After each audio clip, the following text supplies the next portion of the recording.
Lusad, di malinawan, di na mapura ang iyong mga larawan. Di alam kung saan tutungo ang mga hakbang patalikod naghihinalo. Ang lapis na ginamit sa kwento nating naudlot. Bawat buklat ng aklat pinabalikan, mga liham na ang laman, ligayang dala, ikaw lang ang may akda. Sa lahat ng pahinang sinulat ang dadanay, ikaw at ikaw at ikaw pa rin. Ang yugtong paulit-ulit kong babalik-balikan, sigaw ay ikaw pa rin.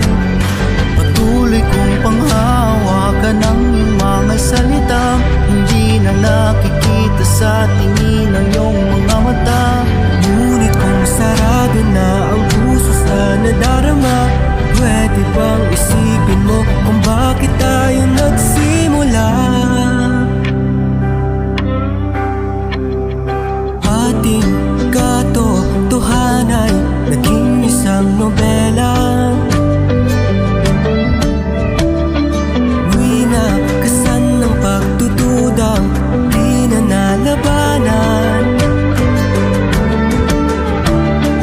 Nais na maramdaman muli kung paano isulat ang pangalan mo. Ngunit bawat letra ay mahirap nang iguhit, dahil binubuo nila ang iyong mga pangako. Sa lahat ng pahinang sinulat ng tadhana, ikaw at ikaw pa rin.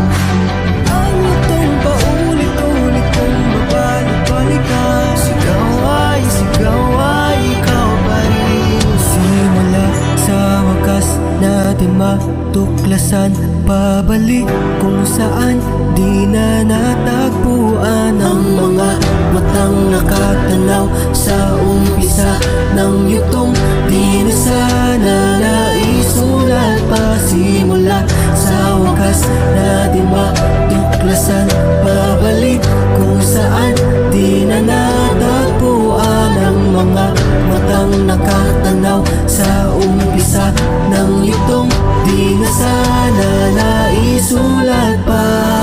Sa lahat ng pahinang sinulat ang tadanay, ikaw at ikaw pa rin. Ayaw kong paulit-ulit kong mabalik-balikan, sigaw ay ikaw pa rin. Patuloy kong panghahawakan ng iyong mga salitang di na nakikita sa tingin ng iyong mga mata. Ngunit kung sarado na ang puso sa nadarama, pwede bang isipin mo kung bakit tayo nagsimula? Pwede matuklasan, babalik kung saan ikaw pa rin. Ang mga matang nakatanaw sa umpisa ng iyong Sigaw ay